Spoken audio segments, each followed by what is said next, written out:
ಆತ್ಮೀಯರೇ, ಪುಸ್ತಕಗಳ ಲೋಕಾರ್ಪಣೆ ಆಯಿತು. ನಮ್ಮ ಜೊತೆ Shri MV Ravindra, Ishan institute for self healing through acupressure and naturopathy ಸಂಸ್ಥೆಯನ್ನು ಆರಂಭ ಮಾಡಿದವರು ಕೃತಿ ಕುರಿತು ಮಾತನಾಡ್ತಾರೆ. ರವೀಂದ್ರ ಅವರೇ, ನಿಮ್ಮ ಸಮಯ ಬಳಸ್ಕೊಳ್ಳಿ.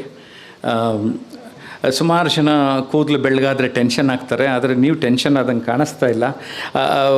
ಬಿಳಿ ಕೂದಲಿದ್ದರೂ ನಾವು ಹೇಗೆ ಚೆನ್ನಾಗಿರೋದು ಅಂತ ನೀವು ತೋರಿಸ್ತಾ ಇದ್ದೀರಿ ಅಂತ ನನಗನ್ನಿಸಿದೆ. ಫಸ್ಟ್ ಇಂಪ್ರೆಷನ್ ನನಗೆ ಹಂಗೆ ಅನಿಸಿದೆ. First impression is the best impression, ಕರೆಕ್ಟಾ? Yes sir. ಧನ್ಯವಾದ. ಎಲ್ರಿಗೂ ಶುಭ ಮುಂಜಾನೆ, ನಮಸ್ಕಾರ. ವೇದಿಕೆಯ ಮೇಲೆ ಉಪಸ್ಥಿತರಿರ್ತಕ್ಕಂಥ ಇಂದಿನ ಈ ಸಭೆಯ ಅಧ್ಯಕ್ಷರಾದ ಸನ್ಮಾನ್ಯ ಡಾಕ್ಟರ್ ನಾಡೋಜ ಮನು ಬಳಿಗರವರೇ,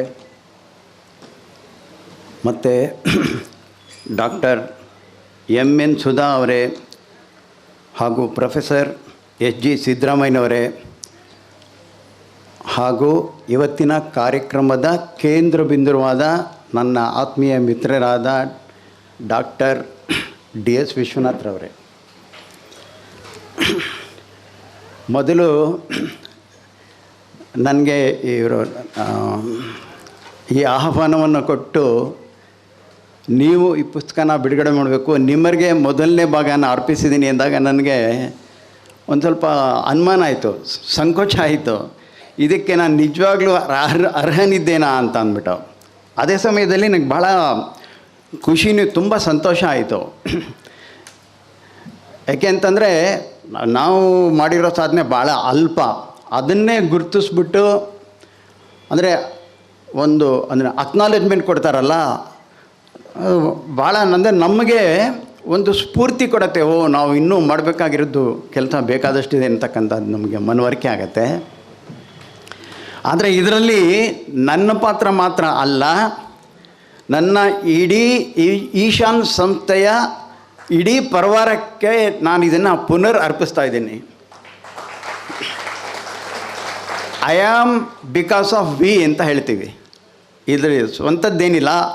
ನನ್ನ ಈಶಾನ್ ಕುಟುಂಬ ಇಲ್ಲದೇ ಇದ್ದಿದ್ರೆ ನಾನು ಏನೂ ಆಗ್ತಾನೇ ಇರಲಿಲ್ಲ. ಅದಕ್ಕೆ ಅವರ ಸಂಪೂರ್ಣ ಎಲ್ಲರ ಸಹಕಾರ ಇರೋದ್ರಿಂದ ಇವತ್ತು ಈ ಆಕ್ಯುಪ್ರೆಷರ್ ಬೆಂಗಳೂರಿನಲ್ಲಿ ಸಾಕಷ್ಟು ಬೆಳೆಯೋದಕ್ಕೆ ನನ್ನ ಈಶಾನ್ ಕುಟುಂಬ ಪರಿವಾರ ಕಾರಣ ಆಗಿದೆ. ಇವತ್ತು ಸುಮಾರು ಇದುವರೆಗೂ ಕಳೆದ 10 ವರ್ಷಗಳಲ್ಲಿ ಸುಮಾರು ಒಂದು 7,000 ಜನ ಕಲ್ತಿದ್ದಾರೆ. ಇವತ್ತೊಂದು ಬೆಂಗಳೂರಿನ ಅನೇಕ ಭಾಗಗಳಲ್ಲಿ ಒಂದು 60-65 ಜನ ಇದನ್ನು ಪ್ರಾಕ್ಟೀಸ್ ಮಾಡ್ತಾ ಇದ್ದಾರೆ. ಆತ್ಮೀಯರೇ, ಯಾತಕ್ಕೆ ಈ ಪುಸ್ತಕ ಬಿಡುಗಡೆ ಮಾಡಬೇಕು, ಯಾಕೆ ಇದರ ಔದಾರ್ಯ ಏನು ಅಂತಕ್ಕಂಥದ್ದನ್ನು ಈ ಪುಸ್ತಕದಲ್ಲಿ ಸ್ವತಃ ವಿಶ್ವನಾಥ್ ಅವರೇ ಹೇಳಿದ್ದಾರೆ. ಅದನ್ನು straight from the horses mouth ಅಂತ ಅವರ ಭಾಷಣದಲ್ಲಿ ಕೇಳಿದ್ರೆ ಉತ್ತಮ.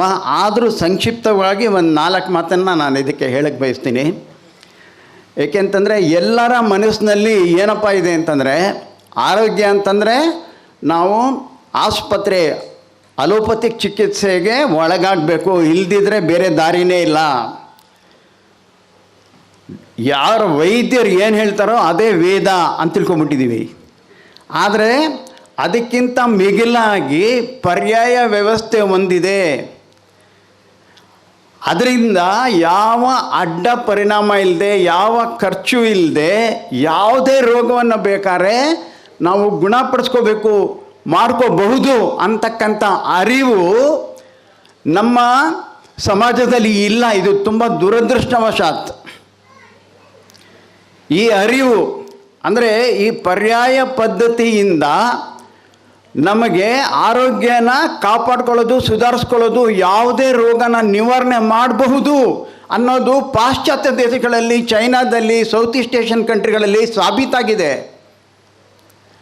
ಸ್ನೇಹಿತರೆ, 1947-50ರಲ್ಲಿ ಚೈನಾ ದೇಶದಲ್ಲಿ ಆಗಿನ ಕಮ್ಯುನಿಸ್ಟ್ ಪಾರ್ಟಿ ಅಧ್ಯಕ್ಷರಾದಂಥ ಮಾವೋ ತ್ಸೆ ತುಂಗ್ ಅವರು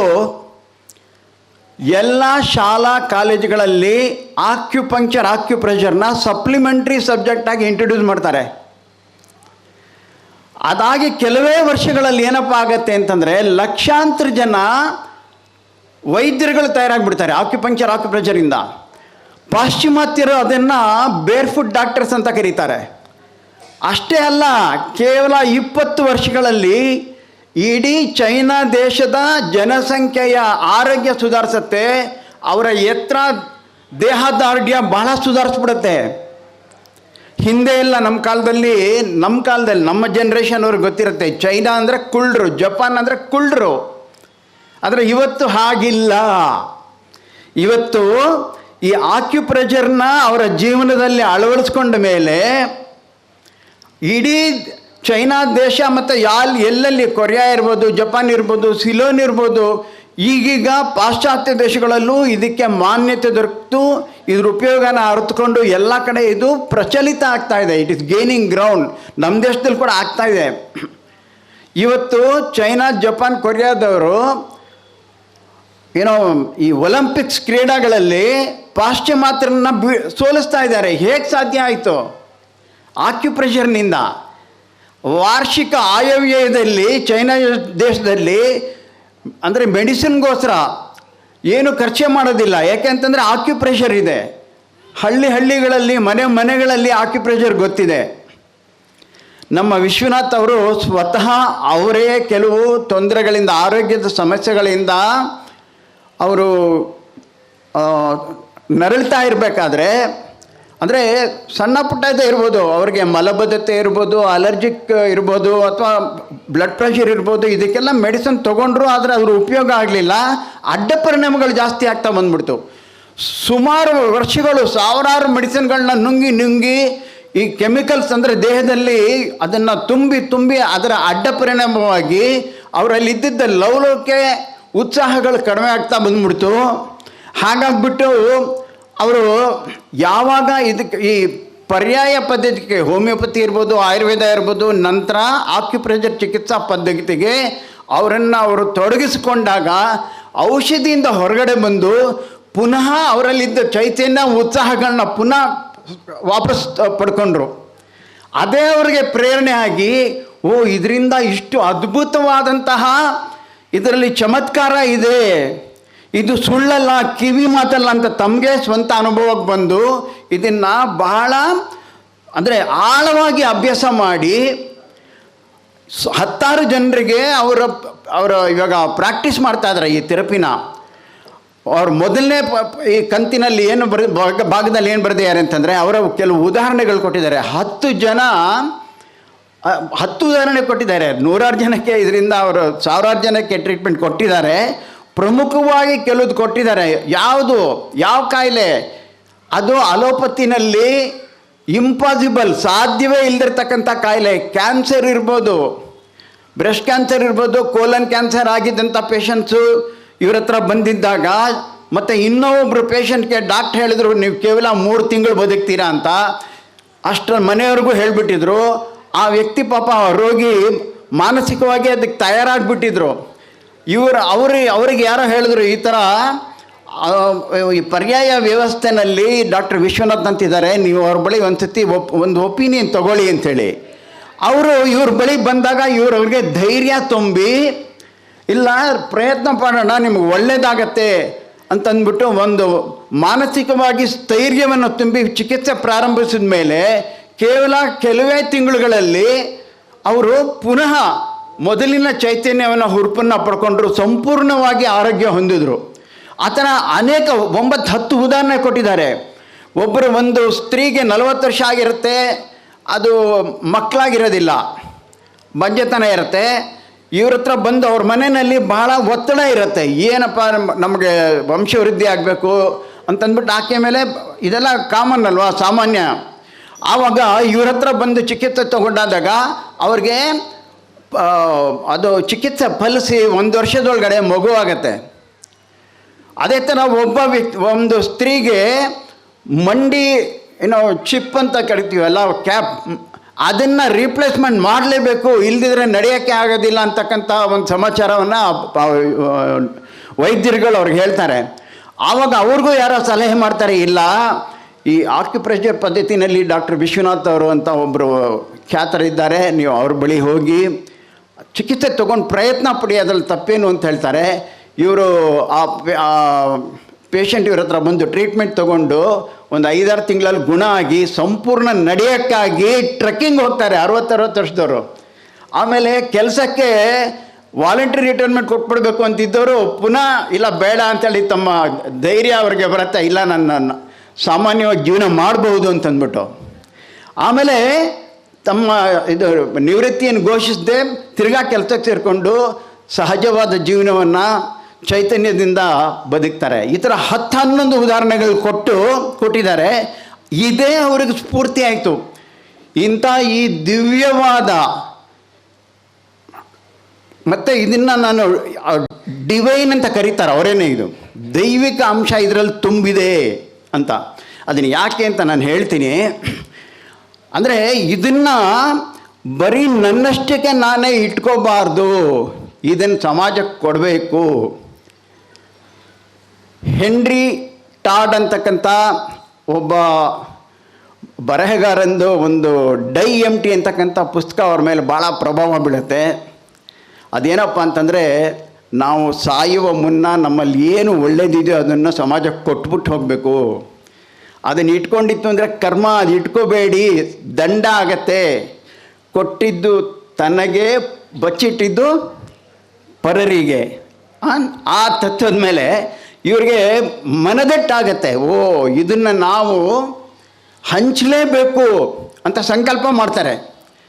ಇದನ್ನು ನಾನು ಏನೇ ಆಗಲಿ ಕೊಡಲೇಬೇಕು. We have to operate from a giving domain.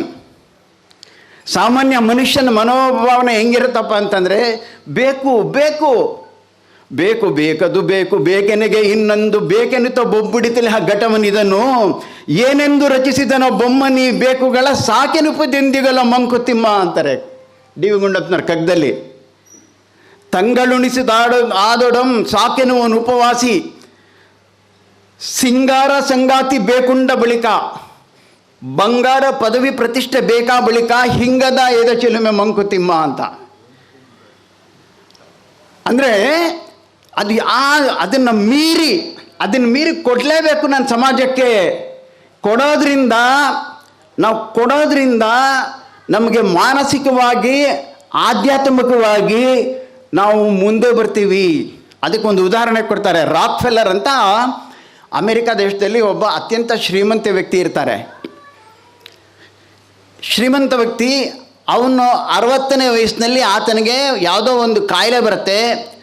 ಯಾವುದೇ ಅಂದರೆ ಈ ಮೆಡಿಕಲ್ ರಿಪೋರ್ಟ್ಸಲ್ಲಿ ಅದು ಏನು ಅಂತೇಳಿ ಕಂಡುಹಿಡಿಯೋದಕ್ಕೆ ಆಗೋದಿಲ್ಲ. ಆದರೆ ಆರೋಗ್ಯ ಕ್ಷೀಣಿಸ್ತಾ ಬರುತ್ತೆ. ಅವ್ರಿಗೆ ಯಾರೋ ಹೇಳ್ತಾರೆ, ಡಾಕ್ಟರ್ಗಳು ಹೇಳ್ತಾರೆ, ಭಾಳ ಕಷ್ಟನಪ್ಪ, ನೀನು ಬದುಕೋದು ಇನ್ನು ಕೆಲವೇ ತಿಂಗಳಿರ್ಬೋದು ಅಂತ ಹೇಳಿ ಹೆದರಿಸ್ತಾರೆ. ಅಂದರೆ ಯಾರಿಗಾದರೂ ಹೆದರಿ ಆಗುತ್ತೆ ಅಲ್ವಾ, ನಮಗೆ ಜೀವನ ಮುಗಿತಾ ಬಂತು ಅಂತಂದರೆ ಯಾರಿಗೆ ಇಲ್ಲಿ ಸ್ಥೈರ್ಯ ಕುಂದತ್ತೆ. ಆವಾಗ ಅವ್ರಿಗೆ ಯಾರೋ ಒಬ್ಬರು ಜ್ಞಾನಿಗಳು ಹೇಳ್ತಾರೆ, ನೋಡಪ್ಪ ಮನಸ್ಸಿನ ಹಗರು ಮಾಡ್ಕೋ, ನಿನ್ನ ಹತ್ರ ಇಷ್ಟೊಂದು ಸಂಪತ್ತಿದೆ, 4-6 ಜನ ಕೊಟ್ಟು ನೋಡು ಏನು ವ್ಯತ್ಯಾಸ ಆಗುತ್ತೆ ಅಂತ. ಅವರು ಸರಿ ಅಂತಂದ್ಬಿಟ್ಟು ರೆಡ್ ಕ್ರಾಸ್ ಸಂಸ್ಥೆಗೆ ಅಪಾರವಾದ ಹಣ ಕೊಡ್ತಾರೆ. ತುಂಬ ಶ್ರೀಮಂತರು. ಅದು ಕೊಟ್ಟ ಮರದಿಂದನೇ ಅವ್ರಿಗೇನೋ ಒಂದು ಹಗುರ ಕಾಣುತ್ತೆ, ಮನಸ್ಸಿನಲ್ಲಿ, ದೇಹದಲ್ಲಿ ಹಗುರ ಆಗ್ತಾ ಬಂದ್ಬಿಡುತ್ತೆ. ಹಾಗೆ ಅವರು ಕೊನೆಗೆ ಎಷ್ಟು ಹಗುರ ಆಗ್ತಾರೆ ಅಂತಂದರೆ, ಆರೋಗ್ಯ ಸಂಪೂರ್ಣವಾಗಿ ಸುಧಾರಿಸಿ 90ನೇ ವರ್ಷದಲ್ಲಿ 91ನೇ ವರ್ಷದಲ್ಲಿ ಮೃತ್ಯುವನ್ನು ಅಪ್ಕೋತಾರೆ ಅವರು. ಆರೋಗ್ಯ ಸಂಪೂರ್ಣ ಸುಧಾರಿಸತ್ತೆ ಕೊಡೋದ್ರಿಂದ ಮತ್ತು ಬಿಡೋದ್ರಿಂದ. ಅದನ್ನು ಈ ಪುಸ್ತಕದಲ್ಲಿ ಭಾಳ ಸುಂದರವಾಗಿ ವರ್ಣಿಸಿದ್ದಾರೆ. ಏನಪ್ಪ ಅಂತಂದರೆ, ನಾವೆಲ್ಲ ಆರೋಗ್ಯವಾಗಿರಬೇಕು ಅಂತಂದರೆ ಅನಾವಶ್ಯಕವಾಗಿ ಒತ್ತಡಕ್ಕೆ ಒಳಗಾಗಬಾರ್ದು. ಏನದು ಒತ್ತಡ? ಅರಿಷಡ್ ವರ್ಗಗಳು ನಮ್ಮಲ್ಲಿ ಅಸೂಯೆ, ಕೋಪ, ಜಲಸಿ, ಕಾಮ, ಕ್ರೋಧ, ಮದ, ಮೋಹ, ಲೋಭ, ಮಾತ್ಸರ್ಯ ಇವುಗಳನ್ನ ಕಡಿಮೆ ಮಾಡ್ಕೋಬೇಕು ಒಬ್ಬ ಮನುಷ್ಯ. ಆದರೆ ನಾವು ಎಲ್ಲರಿಗೂ ಗೊತ್ತಿರೋ ಹಾಗೆ ನಾವು ಡೈರೆಕ್ಟಾಗಿ ಏನಪ್ಪ ಅಂತಂದರೆ ಆರೋಗ್ಯ ಅಂದ್ರೇನು, ಅದರ ಲಕ್ಷಣಗಳೇನು ಮತ್ತು ಟ್ರೀಟ್ಮೆಂಟ್ ಏನು, ಇಷ್ಟೇ ನೋಡ್ಕೋತೀವಿ. ಇದಕ್ಕಿಂತ ಮಿಗಿಲಾದದ್ದು ಇದೆ. ಅದೇನಪ್ಪ ಅಂತಂದರೆ, ನಾವು ಆಧ್ಯಾತ್ಮಿಕವಾಗಿ ಸ್ವಲ್ಪನಾದರೂ ನಮ್ಮ ಜ್ಞಾನ ಇರಬೇಕು. ಆಧ್ಯಾತ್ಮ ನಮಗೂ ದೇಹಕ್ಕೂ ಆರೋಗ್ಯಕ್ಕೂ ಏನು ಸಂಬಂಧ ಅನ್ನೋದನ್ನು ಭಾಳ ವಿವರವಾಗಿ ಬರೆಸಿದ್ದಾರೆ, ಅಂದರೆ ನಿರೂಪಣೆ ಮಾಡಿದ್ದಾರೆ. ಆಧ್ಯಾತ್ಮ ಅಂತಂದರೆ ನಮ್ಮ ಬದುಕಿಗೆ ಒಂದು ಗುರಿಯನ್ನು ಕೊಡೋದು. ಏನದು ಗುರಿ? ಆಧ್ಯಾತ್ಮದ ಗುರಿ ಏನಪ್ಪ ಅಂತಂದರೆ ಧರ್ಮ, ಅರ್ಥ, ಕಾಮ, ಮೋಕ್ಷ. ಏನೇ ಸಮಯ ಬರಲಿ, ಸಂದರ್ಭ ಬರಲಿ, ಧರ್ಮವನ್ನು ಬಿಟ್ಟು ನಡಿಬಾರ್ದು.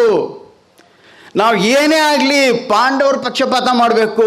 ಎಷ್ಟೇ ಕಷ್ಟ ಬರಲಿ ರಾಮನ ಪಕ್ಷಪಾತನ ವಹಿಸಬೇಕು. ರಾವಣಂಗೆ ಸಪೋರ್ಟ್ ಮಾಡಬಾರ್ದು. ಆ ಮನೋಭಾವವನ್ನು ಸಪೋರ್ಟ್ ಮಾಡಬಾರ್ದು. ಧರ್ಮ ಅಧರ್ಮವಾಗಿ ನಡಿಬಾರ್ದು. ಯಾವ ರೋಗ ಬರೋದಿಲ್ಲ. ಅರ್ಥ ಅಂತಂದರೆ ಅಬಂಡೆನ್ಸ್ ಅಂತ, ಥಿಂಕ್ ಇನ್ ಅಬಂಡೆನ್ಸ್. ನಾವು ಬೆಗರ್ಸ್ ಆಗಬಾರ್ದು. As you think so you become. ಇವತ್ತು ನಾನು ಹೀಗಿದ್ದೀನಿ ಅಥವಾ ಪ್ರತಿಯೊಬ್ಬರು ನಾವು ಯಾಕೆ ನಮ್ಮ ಥರ ಇದ್ದೀವಿ ಅಂತಂದರೆ ಅದು ನಮ್ಮ ಆಲೋಚನೆಗಳಿಗೆ ಸಂಬಂಧಪಟ್ಟಿದ್ದು. Your thoughts provoke your action. Narendra ಮೋದಿಜಿಯವರು ಯಾಕೆ ಹಂಗಿದ್ದಾರೆ ಅಥವಾ ಡಾಕ್ಟರ್ ವಿಶ್ವನಾಥ್ ಅವ್ರು ಯಾಕೆ ಹೀಗಿದ್ದಾರೆ ಅಂತಂದರೆ ಅವರ ಆಲೋಚನೆಯಿಂದ ಟ್ರಿಗರ್ ಆಗಿದೆ ಅವ್ರ ಆ್ಯಕ್ಷನ್ಸು ಅಲ್ವಾ.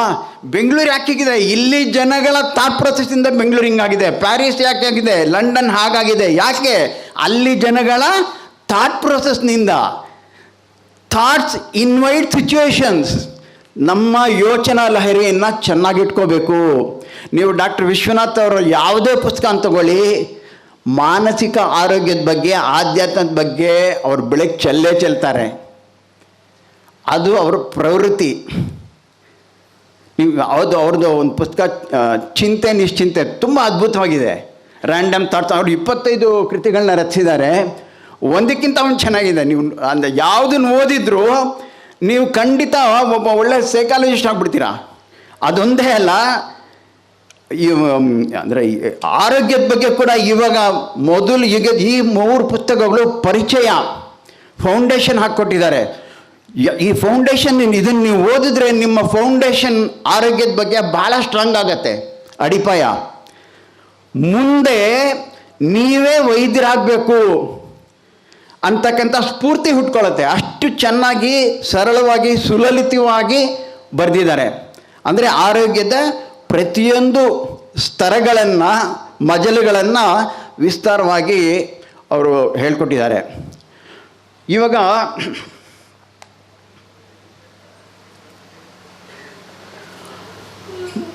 ಈ ಪುಸ್ತಕದ ತಿರುಳು ಏನಪ್ಪ ಅಂತಂದರೆ ಆಕ್ಯುಪ್ರೆಷರ್ ಹಾಗೂ ಪರ್ಯಾಯ ಚಿಕಿತ್ಸೆಗಳು. ಈ ಆಕ್ಯುಪ್ರೆಷರ್ ಅನ್ನೋದು ಪ್ರಾಕೃತಿಕ ಚಿಕಿತ್ಸೆ, ನ್ಯಾಚುರಲ್ ಸೈನ್ಸ್. ಏನದು ನೇಚರ್ ಅಂತಂದರೆ ಏನಪ್ಪ ಅಂತಂದರೆ ನಾವು ಪ್ರಕೃತಿಯ ನಿಯಮಗಳಿಗೆ ಅನುಸಾರವಾಗಿ ಜೀವನ ನಡೆಸಿದ್ರೆ ನಿಮಗೆ ರೋಗ ಬರೋದಿಲ್ಲ. ಯಾವಾಗ ಪ್ರಾಕೃತಿಕ ನಿಯಮಗಳನ್ನ, ಅಂದರೆ ಹೊತ್ತಿಗೆ ಸರಿಯಾಗಿ ಊಟ ಮಾಡಬೇಕು, ವ್ಯಾಯಾಮ ಮಾಡಬೇಕು, ಕೆಲಸ ಮಾಡಬೇಕು, ವಿಶ್ರಾಂತಿ ಪಡಬೇಕು, ವಿಹಾರ ಮಾಡಬೇಕು, ಇದು ಮಾಡ್ತು ಅಂತಂದರೆ ನಮ್ಮ ಆರೋಗ್ಯ ಭಾಳ ಚೆನ್ನಾಗಿರುತ್ತೆ, ರೋಗ ಬರೋದಿಲ್ಲ. ಯಾವಾಗ ಪ್ರಾಕೃತಿಕ ನಿಯಮಗಳನ್ನ ಉಲ್ಲಂಘಿಸ್ತೀವೋ, ಅದಕ್ಕೆ ವಿರುದ್ಧವಾಗಿ ಹೋಗ್ತೀವೋ, ನಮ್ಮ ದೇಹದಲ್ಲಿ ನಂಜು, ಟಾಕ್ಸಿನ್ಸ್, ವಿಷ ತುಂಬಿಕೊಳ್ಳುತ್ತೆ. ದೇಹ ಅದನ್ನು ಹೊರಹಾಕಕ್ಕೆ ಪ್ರಯತ್ನ ಪಡುತ್ತೆ. ಅದನ್ನೇ ರೋಗ ಲಕ್ಷಣಗಳು ಅಂತ ಕರೆಯೋದು. ಆ ರೋಗ ಲಕ್ಷಣಗಳನ್ನ ಪ್ರಾಕೃತಿಕ ವಿಧಾನದಿಂದಲೇ ಸರಿಪಡಿಸ್ಕೋಬೋದು. ನಮ್ಮ ದೇಹ ಆಗಿರೋದು ಮತ್ತು ಇಡೀ ಪ್ರಪಂಚ ನಿರ್ಮಾಣ ಆಗಿರೋದು 5 ಪಂಚಮಹಾಭೂತಗಳಿಂದ. ಆಕಾಶ, ವಾಯು, ಅಗ್ನಿ, ಜಲ, ಪೃಥ್ವಿ, ಅಥವಾ ಚೈನಾ ದೇಶದ ಭಾಷೆಯಲ್ಲಿ ಅದಕ್ಕೆ ನಾಮನ್ಕ್ಲೇಚರ್, ಹೆಸರು ಬೇರೆ ಕೊಟ್ಟಿದ್ದಾರೆ. Wood, fire, earth, metal, water ಅಂತ. ನೀವು ಏನೇ ತಗೊಳ್ಳಿ, ಅಂದರೆ ಎಲ್ಲನೂ ಆಗಿರೋದು ಎನರ್ಜಿ ಪಾರ್ಟಿಕಲ್ಸ್, ಆಟಮ್ಸ್ಗಳಿಂದ. ಐನ್ಸ್ಟೀನರ್ ಹೇಳ್ತಾರೆ E=mc². ಅಂತಂದರೆ ಆಟಮ್ಸ್, ಒಂದು ಆಟಮ್ನ ಹೈಡ್ರೋಜನ್ ಅಂತ ಕರೀತಾರೆ. Group of 8 atoms, oxygen, 7 is nitrogen, 6 is sulphur. ಈ ಥರ 125, 126 ಕೆಮಿಕಲ್ಗಳಿಂದ ಪ್ರಪಂಚ ನಿರ್ಮಾಣ ಆಗಿದೆ. ನೀವು ಏನೇ ತಗೊಳ್ಳಿ ಇಷ್ಟರಲ್ಲೇ ಇರುತ್ತೆ. ಅದನ್ನು ಬ್ರಾಡಾಗಿ 5 ಅಂದರೆ ಪಂಚಮಹಾಭೂತಗಳು ಅಂತ ವಿಂಗಡಿಸಿದ್ದಾರೆ. ಅದರ ಒಳಗಡೆ ಯಾವಾಗ ಜೀವಕಾಂತ ಶಕ್ತಿ ಬರುತ್ತೋ ಜೀವ ಉತ್ಪತ್ತಿ ಆಗುತ್ತೆ. ಸಿಂಗಲ್ ಸೆನ್ಸ್ ಅಮೀಬಾಯಿಂದ ಹಿಡಿದು 6 ಸೆನ್ಸ್ ಹ್ಯೂಮನ್ ಅಂದರೆ ಮನುಷ್ಯನವರೆಗೆ ವಿಕಾಸ ಆಗಿದೆ. ಆ ಎನರ್ಜಿ ಒಳಗಡೆ ಅಂದರೆ ಶಕ್ತಿಯ ಒಳಗಡೆ ಅರಿವಿದೆ. ಅರಿವು ಅಂತಂದರೆ ಪ್ರಜ್ಞೆ. ಚೈನಾ ದೇಶದಲ್ಲಿ ಡೈರೆಕ್ಷನ್ ಅಂತ ಕೊಡ್ತಾರೆ. ನಮ್ಮ ದೇಹದಲ್ಲಿ ಅಂದರೆ ನಮ್ಮ ಇಡೀ ದೇಹನ ನಿಯಂತ್ರಿಸೋದು ಜೀವಕಾಂತ ಶಕ್ತಿ, ಬಯೋ ಎನರ್ಜಿ ಅಂತ ಕರಿತೀವಿ, ಚೈತನ್ಯ ಅಂತ ಕರಿತೀವಿ. ಆ ಶಕ್ತಿ ಇರೋ ತನಕ ಅದು ನಮ್ಮ ನರನಾಡಿಗಳಲ್ಲಿ ಪ್ರತಿಯೊಂದು ಕಣಗಳನ್ನು ಆರೋಗ್ಯವಂತವಾಗಿಡತ್ತೆ, ಆರೋಗ್ಯ ತಪ್ಪದಂಗೆ ನೋಡ್ಕೊಳ್ಳುತ್ತೆ, ನಿಯಂತ್ರಿಸುತ್ತೆ. ಎನರ್ಜಿ ಅಂದರೆ ಏನು ಆ ಎನರ್ಜಿ ಅಂತಂದರೆ ಏನದು? ಅದಕ್ಕೂ ಈ ಎಲೆಕ್ಟ್ರಿಕ್ ಎನರ್ಜಿಗೂ, ಕೋಲ್ ಎನರ್ಜಿಗೂ, ಬ್ಯಾಟ್ರಿಗೂ ಇರತಕ್ಕಂಥ ಎನರ್ಜಿಗೂ ಏನು ವ್ಯತ್ಯಾಸ?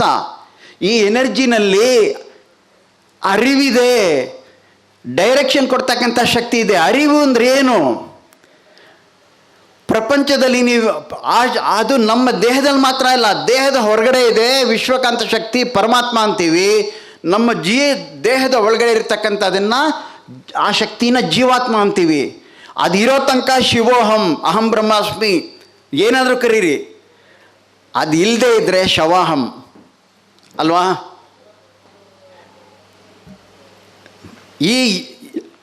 ಈ ಎನರ್ಜಿನ ಆಕ್ಯುಪ್ರೆಷರ್ ತತ್ವದ ಪ್ರಕಾರ ಇನ್ ಯಾಂಗ್ ಅಂತ ಹೇಳ್ಬೋದು. ಮೇಯ್ನಾಗಿ 2 ಭಾಗಗಳಾಗಿ ವಿಂಗಡಿಸ್ಬೋದು. ಇನ್ ಅಂತಂದರೆ ಅಂದರೆ 2 faces of the same coin ಅಂತ. ಯಾವುದು ಸ್ಥಿರವಾಗಿರುತ್ತೋ, ಯಾವುದರಲ್ಲಿ ಸ್ಟ್ರಕ್ಚರ್ ಅಂತಂದರೆ ಆಕಾರ ಅಥವಾ ಪ್ಯಾಟ್ರನ್ ಅಂತಾರೆ. ಪ್ರಿಸಿಷನ್ ಅಂತಂದರೆ ಸತ್ವ. ಪ್ಯಾಟ್ರನ್, ಪ್ರಿಸಿಷನ್, ರೆಗ್ಯುಲಾರಿಟಿ, ಟೈಮ್ ಫ್ಯಾಕ್ಟರ್ನ ಕಂಟ್ರೋಲ್ ಮಾಡ್ತಕ್ಕಂಥ ಶಕ್ತಿ ಇದೆ ಈ ಚೈತನ್ಯಕ್ಕೆ. ಅದನ್ನೇ ದೇವರು ಅಂತ ಹೇಳೋದು. ಉದಾಹರಣೆಗೆ ನೀವು ಪ್ರಪಂಚದಲ್ಲಿ ಏನೇ ತಗೊಳ್ಳಿ, ಒಂದು ಪರ್ವತ ತಗೊಳ್ಳಿ, ನದಿ ತಗೊಳ್ಳಿ, ಗಿಡ ಮರ ತಗೊಳ್ಳಿ, ಪಕ್ಷಿ ಪ್ರಾಣಿ ತಗೊಳ್ಳಿ, ಮನುಷ್ಯನ್ನೇ ತಗೊಳ್ಳಿ, ಯಾರು ನಿಯಂತ್ರಿಸೋದು?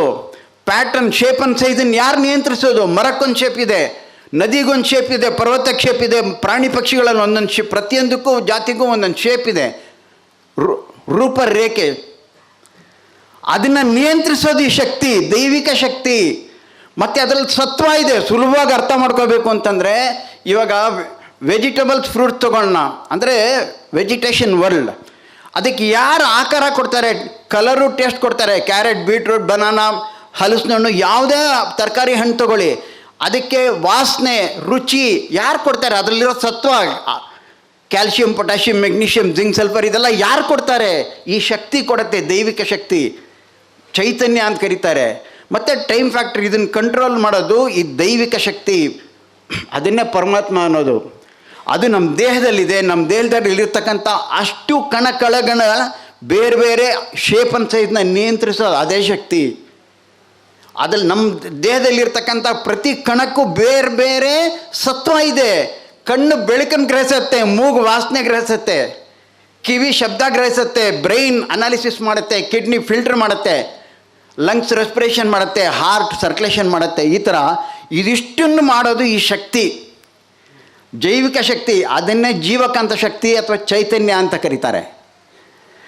ಇದ್ರ ಬಗ್ಗೆ ಇದು ಒಬ್ಬ ವೈದ್ಯನಾಗಕ್ಕೆ ಮೊದಲು ಅಗತ್ಯವಾಗಿ ತಿಳ್ಕೊಳ್ಳೇಬೇಕಾದಂಥ ಅಂಶ. ಎಷ್ಟೋ ಜನಕ್ಕೆ ಇದು ಗೊತ್ತೇ ಇರಲ್ಲ. ಇದ್ರ ಬಗ್ಗೆ ಕೂಡ ಬೆಳಕು ಚೆಲ್ಲಿದ್ದಾರೆ. ವಿವರಣೆ ಅಂದರೆ ಕನ್ನಡಿಗ ಸುಲಭವಾಗಿ ಇದ್ರ ಇಂಗ್ಲೀಷ್ನಲ್ಲಿ, ಹಿಂದಿನಲ್ಲಿ, ಸಂಸ್ಕೃತದಲ್ಲಿ ಇದ್ರ ಬಗ್ಗೆ ಸಾಕಷ್ಟು ಮಾಹಿತಿ ಇದೆ, ಆದರೆ ಕನ್ನಡದಲ್ಲಿ ಇಲ್ಲ. ಸುಲಭವಾಗಿ ಅಂದರೆ ನಮ್ಮ ಆರೋಗ್ಯನ ಸುಧಾರಿಸ್ಕೋಬೋದು. ಈ ಶಕ್ತಿನ ಇನ್ಯಾಂಗ್ ಮಾತ್ರ ಅಲ್ಲ, ಅದನ್ನು ವಿಂಗಡಿಸಿದ್ದಾರೆ. ಏನಪ್ಪ ಅಂತಂದರೆ ಅದರ ಕಾಂಪೊನೆಂಟ್ಸ್ ಏನಪ್ಪ ಅಂತಂದರೆ wood, fire, earth, metal, water ಅಂತ ಎಲಿಮೆಂಟ್ಸ್ ಅಂತ ಕರೀತಾರೆ, ಪಂಚಮಹಾಭೂತಗಳು ಅಂತ.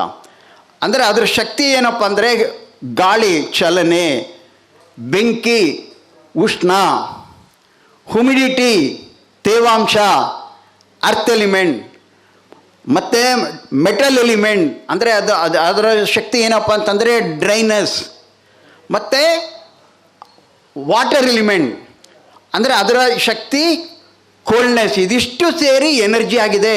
ಈ ಶಕ್ತಿಗಳಲ್ಲಿ ಏರ್ಪೇರ್ ಆದಾಗಲೇ ಅನಾರೋಗ್ಯ ಪ್ರಕಟ ಆಗೋದು. ಇದನ್ನು ಈ ಪಂಚಮಹಾಭೂತಗಳ ತತ್ವಗಳ ಆಧಾರದ ಮೇಲೆ ಸರಿಪಡಿಸ್ಬಹುದು. ಯಾವುದೇ ಕಾಯಿಲೆ ಆಗಿರಲಿ ಸಂಪೂರ್ಣವಾಗಿ ಗುಣಪಡಿಸಬಹುದು ಅಂತಕ್ಕಂಥ ಈ ಆಕ್ಯುಪ್ರೆಷರ್ ಆಧಾರದ ಮೇಲೆ ಈಗ ನಮ್ಮ ಡಾಕ್ಟರ್ ವಿಶ್ವನಾಥ್ ಅವರು ಭಾಳ ತಿಳಿ ಕನ್ನಡದಲ್ಲಿ, ಸರಳಗನ್ನಡದಲ್ಲಿ ಸಾಮಾನ್ಯ ಜನರಿಗೆ ಅರ್ಥ ಆಗೋ ಹಾಗೆ ಅದ್ಭುತವಾಗಿ ವಿವರಣೆಯನ್ನು ಕೊಟ್ಟಿದ್ದಾರೆ. ಇದು ಪ್ರತಿಯೊಬ್ಬರು ಓದಲೇಬೇಕು. ಇದನ್ನು ಯಾರು ಓದ್ತೀರೋ ನಿಮ್ಮ ಮನೆ ಮೆಡಿಸನ್ ಫ್ರೀ ಆಗತ್ತೆ, ನಿಮ್ಮ ಕುಟುಂಬ ಮೆಡಿಸನ್ ಫ್ರೀ ಆಗತ್ತೆ. ಅಷ್ಟೇ ಅಲ್ಲ, ಇದು ಪರಿಚಯ ಮಾತ್ರ. ಅವ್ರಿಗೆ ಅವರಲ್ಲಿರುವಂಥ ಪೊಟೆನ್ಷಿಯಾಲಿಟಿ, ಅರ್ಹತೆ, ಯೋಗ್ಯತೆಗೆ ನಾನೇನು ಹೇಳ್ತೀನಿ ಅಂತಂದರೆ, ಇನ್ನು 3 ಅಲ್ಲ, ಇನ್ನು 30 ಪುಸ್ತಕಗಳನ್ನ ತಂದು ಪ್ರತಿಯೊಬ್ಬರು ಒಬ್ಬ ತಜ್ಞ ವೈದ್ಯರಾಗ್ಬಿಡ್ಬೋದು. ಅಷ್ಟೊಂದು ಅವರಲ್ಲಿ ಪೊಟೆನ್ಷಿಯಾಲಿಟಿ ಇದೆ. ಅದನ್ನು ಅವ್ರು ಖಂಡಿತ ಮಾಡೇ ಮಾಡ್ತಾರೆ. ಅದಕ್ಕೆ ದೇವರವ್ರಿಗೆ ಆರೋಗ್ಯ ಮತ್ತು ಸಂಕಲ್ಪ ಕೊಟ್ಟು ಮಾಡಿಸ್ಲಿ, ಸಮಾಜಕ್ಕೆ ಒಳ್ಳೆಯದಾಗಲಿ ಅಂತ ನಾನು ದೇವರನ್ನು ಪ್ರಾರ್ಥನೆ ಮಾಡ್ಕೊತೀನಿ. ದೇವರು ಅಂತಂದರೆ ದೈವಿಕ ಶಕ್ತಿ. ಸ್ನೇಹಿತರೆ, ಆರೋಗ್ಯಕ್ಕೆ ಬರೀ ವೈದ್ಯಕೀಯ ಪದ್ಧತಿ ಒಂದೇ ಅಲ್ಲ. ಇವಾಗ ನಾನು ಏನು ಹೇಳಿದ್ನೋ ಅದು ಆಧ್ಯಾತ್ಮಕ್ಕೆ ಸಂಬಂಧಪಟ್ಟಿದೆ. ಆಧ್ಯಾತ್ಮಕ್ಕೆ ಸಂಬಂಧಪಟ್ಟಿದೆ ಅಂದರೆ ಅದರಿಂದ ಪ್ರತಿಯೊಬ್ಬ ಮನುಷ್ಯನು ನಾವು ಒತ್ತಡರಹಿತ ಜೀವನ ಮಾಡಬೇಕು ಅಂತಂದರೆ ಸದ್ಗುಣ ಹೊಂದ್ಕೋಬೇಕು. ನಮ್ಮಲ್ಲಿರೋ ಇರ್ತಕ್ಕಂಥ ಕಲ್ಮಶಗಳನ್ನ ಕಡಿಮೆ ಮಾಡ್ಕೊಂಬರ್ಬೇಕು. ಆರೋಗ್ಯ ತಂತಾನೆ ಸುಧಾರಿಸತ್ತೆ. ಮುಖದಲ್ಲಿ ಕಳೆ ಬರುತ್ತೆ. ನನ್ನಲ್ಲಿ ಕೆಟ್ಟ ಬುದ್ಧಿ ಇತ್ತು ಅಂತಲೇ ಮುಖದಲ್ಲಿ ಕಳೆಯಲ್ಲಿ ಬರುತ್ತೆ. ನೋಡಿದ ಕೂಡಲೇ ಗೊತ್ತಾಗತ್ತೆ, ಓ ಇವನು ದರ್ಶನ್, ಇವನು ಅಥವಾ ಯಾರೋ ಒಬ್ಬ ಅಂದರೆ ಕ್ರೌರ್ಯ ಅಥವಾ ಬೇರೆ ಯಾವುದೇ ಇದ್ದರೂ ಮುಖದಲ್ಲಿ ಗೊತ್ತಾಗ್ಬಿಡಲ್ವಾ? ಮುಖ ಏನೋ ಮುಖದಲ್ಲಿ ನೋಡಿದ ಕೂಡಲೇ ಆತ ಎಂಥ ವ್ಯಕ್ತಿ ಅಂತಕ್ಕಂಥದ್ದು ಕಂಡುಹಿಡಿದು ಬಿಡ್ಬೋದು. ಅಂದರೆ ಪ್ರತಿಯೊಂದು ವಿಷಯಗಳ ಬಗ್ಗೆ ಸಂಬಂಧ ಅಂದರೆ ಆರೋಗ್ಯಕ್ಕೆ ಸಂಬಂಧಪಟ್ಟ ಪ್ರತಿಯೊಂದು ವಿಷಯಗಳ ಬಗ್ಗೆ ಕೂಲಂಕುಷವಾಗಿ ಸರಳವಾಗಿ ವಿವರಣೆ ಸಿಗುತ್ತೆ ಈ ಪುಸ್ತಕದಲ್ಲಿ. ಇಷ್ಟು ದಿನ ಈ ನ್ಯೂನತೆ ಇತ್ತು. ಕನ್ನಡದಲ್ಲಿ ಈ ಥರ ಪುಸ್ತಕಗಳೇ ಇರಲಿಲ್ಲ. ಹೆಲ್ತ್ ಇನ್ ಯುವರ್ ಹ್ಯಾಂಡ್ ಅಂತ ಒಂದು ಪುಸ್ತಕ ಇದೆ. ಅದರಲ್ಲಿ 38 ಪಾಯಿಂಟ್ ಇದೆ. ಯಾವ್ಯಾವ ಪಾಯಿಂಟು ಯಾವ್ಯಾವ ರೋಗಕ್ಕೆ ಅಂತಿದೆ. ಆದರೆ ವಿವರಣೆ ಇಲ್ಲ. ಅದರ ಕಾನ್ಸೆಪ್ಟ್ ಅಂದರೆ ಇದರ ಹಿಂದಿರ್ತಕ್ಕಂಥ ಸಿದ್ಧಾಂತದ ಬಗ್ಗೆ ಏನೂ ಇಲ್ಲ. ಈ ಪುಸ್ತಕಗಳ ಮೂಲಕ ಸಿದ್ಧಾಂತ ಸಿಗ್ತಾ ಇದೆ. ಇದು ನಮ್ಮ ಕನ್ನಡದಲ್ಲಿ ಪ್ರತಿ ಮನೆಗಳಿಗೆ ತಲುಪಲಿ. ಪ್ರತಿಯೊಂದು ಮನೆಯೂ ಇವಾಗ ಚೈನಾ ದೇಶದಲ್ಲಿರೋ ಹಾಗೆ ಪ್ರತಿಯೊಂದು ಮನೆಯಲ್ಲೂ ಒಬ್ಬೊಬ್ಬ ಇದನ್ನು ಕಲಿತು ಅಂತಂದರೆ ನಿಮ್ಮ ಮನೆ ಮೆಡಿಸಿನ್ ಫ್ರೀ ಆಗುತ್ತೆ. ನಮ್ಮ ದೇಶ ಏನೋ ಮೆಡಿಸಿನ್ನಿಂದ ಮುಕ್ತ ಆಗತ್ತೆ ಅಂತಕ್ಕಂಥ ಭರವಸೆ ನನ್ನಲ್ಲಿದೆ. ಇವರು ಮಾಡಿರ್ತಕ್ಕಂಥ ಕಾರ್ಯ ನಿಜವಾಗ್ಲೂ ಅಮೋಘವಾದದ್ದು. ಈಗ ನಾಂದಿ ಹಾಡಿದ್ದಾರೆ ಇದನ್ನು ಪ್ರಚಾರ ಮಾಡೋದಕ್ಕೆ. ಇಂಡಿಯಾದಲ್ಲಿ ಇದ್ರ ಬಗ್ಗೆ ಅರಿವು ಸ್ಪ್ರೆಡ್ ಆಗ್ತಾ ಇದೆ, ಹರಿತಾ ಇದೆ. ಆದರೆ ಇನ್ನೂ ಮಾಡಬೇಕಾದಂಥ ಕೆಲಸ ತುಂಬ ಇದೆ. ಇದೀಗ ಅಡಿ ಇಟ್ಟಿದ್ದಾರೆ. ಇದು ಕಾಡ್ಗಿಚ್ಚಿನಂತೆ ಎಲ್ಲ ಕಡೆ ಹರಡಿ ಅಟ್ಲೀಸ್ಟ್ ನಮ್ಮ ಕರ್ನಾಟಕದಲ್ಲಿ ಏನೋ ಮತ್ತು ಬೆಂಗಳೂರಿನಲ್ಲಿ ಯಾವ ಥರ ಬೆಂಗಳೂರು IT ಕೇಂದ್ರ ಆಗಿದೆಯೋ ಇನ್ಫಾರ್ಮೇಷನ್ ಟೆಕ್ನಾಲಜಿ, ಅದೇ ಥರ ಕೆಲವೇ ವರ್ಷಗಳಲ್ಲಿ ಆಕ್ಯುಪ್ರೆಷರ್ ಕೇಂದ್ರ ಕೂಡ ಆಗಲಿ. ಅದಕ್ಕೆ ಈ ಥರ ನಮ್ಮ ಯಾರು who are operating from giving domains ಅಂದರೆ ತಮ್ಮಲ್ಲಿ ಇರ್ತಕ್ಕಂಥದ್ದನ್ನು ಕೊಟ್ಟು operating from a giving domain ಈ ಥರ ಜನಗಳು ಸಿಕ್ತು ಅಂತಂದರೆ ಖಂಡಿತ ಸಮಾಜಕ್ಕೆ ಒಳ್ಳೆಯದು ಆಗೇ ಆಗತ್ತೆ ಅಂತ ನನ್ನ ಭರವಸೆ ಇದೆ. ಅಂದರೆ ನಾನು ಇದರ ಸಿದ್ಧಾಂತದ ಬಗ್ಗೆ ಜಾಸ್ತಿ ಹೇಳಕ್ಕೆ ಹೋಗೋದಿಲ್ಲ. ಏಕೆಂದರೆ ಅದ್ರ ಬುಕ್ನಲ್ಲಿ ಇದೆ, ಪ್ರತಿಯೊಬ್ಬರು ಓದಲೇಬೇಕು.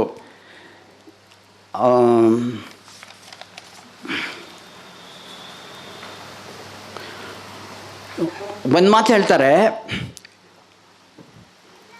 ಬರೀ ಚಿಕಿತ್ಸಾ ಪದ್ಧತಿ ಮತ್ತು ಆಧ್ಯಾತ್ಮ ಮತ್ತು ಮನಸ್ಸಿನ ಲಹರಿಯನ್ನು ತಿಳ್ಕೊಂಡ್ರೆ ಮಾತ್ರ ಸಾಲದು, ವಿಧಿಯ ಸಪೋರ್ಟ್ ಕೂಡ ಬೇಕು ನಮಗೆ ಅಂತಕ್ಕಂಥದ್ದು. ವಿಧಿ ಆಟ ಕೂಡ ಇದ್ದೇ ಇರುತ್ತೆ.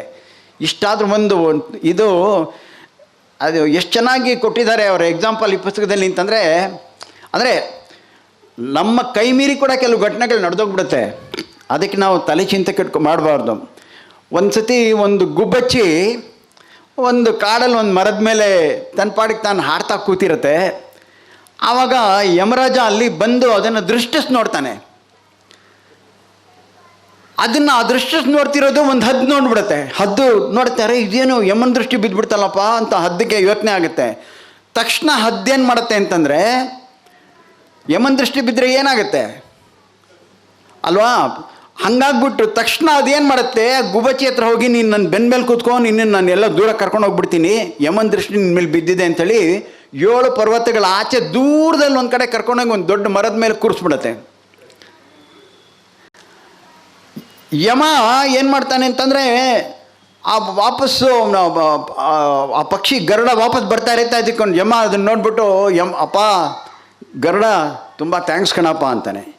ಅದಕ್ಕೆ ವಂದನೆ ಅಂತ ಹೇಳಿದಾಗ ಅದಕ್ಕೆ ಆಶ್ಚರ್ಯ ಆಗುತ್ತೆ, ಯಾತಕ್ಕೆ ನನಗೆ ಯಾಕಪ್ಪ ವಂದನೆ ಹೇಳ್ತಿದ್ಯಾ ಅಂತ. ನಾನು ಆ ಪಕ್ಷಿನ ನೋಡಿದಾಗ ಇದ್ರ ಸಾವು ಇನ್ನು ಕೆಲವೇ ಗಳಿಗೆಗಳಲ್ಲಿ ನಡೆಯೋದಿತ್ತು, ಆದರೆ ಇದು ಇಲ್ಲಿ ಕೂತಿದೆ. ಅದ್ರ ಸಾವಿದ್ದಿದ್ದು ಆ ಮರದ ಮೇಲೆ ಇರ್ತಕ್ಕಂಥ ಒಂದು ಪೊಟ್ರೆಯಲ್ಲಿ ಹಾವಿದೆ, ಅದಕ್ಕೆ ಆಹಾರ ಆಗಬೇಕಾಗಿತ್ತಿದ್ದು. ಅಷ್ಟು ದೂರ ಇದೆ, ಇದು ಎಲ್ಲಿ ಹೋಗೋಕ್ಕಾಗತ್ತೆ, ಇದೇನು ಎಡವಟ್ಟಾಗ್ಬಿಡ್ತಲ್ಲ ಅಂತ ನಾನು ಯೋಚನೆ ಮಾಡ್ತಿದ್ದೆ, ನೀನು ಅದನ್ನು ಸಲೀಸ್ ಮಾಡಿದೆ ಅಂತ. ಅಂದರೆ ನಮ್ಮ ಕೈಲಾಗಿದ್ದು ಒಂದು ಹಣೆ ಬರ ವಿಧಿ ಆಟ ಕೂಡ ಇದೆ, ಇದೆಲ್ಲನೂ ಒಳಗೊಂಡಿದೆ. ಅಂದರೆ ಇದ್ರ ಬಗ್ಗೆ ಅರಿವಿದ್ದರೆ ಒಳ್ಳೆಯದು. ನಮ್ಮ ಪ್ರಯತ್ನ ನಾವು ಮಾಡಬೇಕು. ಯಾಕೆ ಅಂತಂದರೆ, ಕೆಲವು ಸರ್ತಿ ನಾವು ಕೊಡೋ ಟ್ರೀಟ್ಮೆಂಟಿಂದ ಅದ್ಭುತವಾಗಿ ಇಂಪಾಸಿಬಲ್ ಡಿಸೀಸ್ ಕ್ಯೂರ್ ಆಗುತ್ತೆ, ಕೆಲವು ಟೈಮ್ ಸಿಂಪಲ್ ಡಿಸೀಸ್ ಕ್ಯೂರ್ ಆಗಲ್ಲ. ತಲೆ ಕೆಡಿಸ್ಕೊಬಾರ್ದು. ಅದು ಅವರವರ ಕರ್ಮ ತೀರಿಕೊಡೋ ಬಗ್ಗೆ ಭಾಳ ಸರಳವಾಗಿ ವಿವರಿಸಿದ್ದಾರೆ. ಸ್ನೇಹಿತರೆ, ಈ ಜರಗ್ನಳ್ಳಿ ಶಿವಶಂಕರ್ ಅವರು ಒಂದು ಚುಟ್ಕ ಬರೆದಿದ್ದಾರೆ. ಕನ್ನಡಿಯ ಮುಂದೆ ನಿಂತ ಯುವತಿ, ಮೈಕಿನ ಮುಂದೆ ನಿಂತ ಸಾಹಿತಿ, ಇಲ್ಲ ಇವರಿಗೆ ಕಾಲದ ಮಿತಿ. ಆದರೆ ನಾನು ಅವೆರಡೂ ಅಲ್ಲದೆ ಇರೋದ್ರಿಂದ ನನ್ನ ಕಾಲದ ಮಿತಿಯನ್ನು ಮೀರೋದಿಲ್ಲ.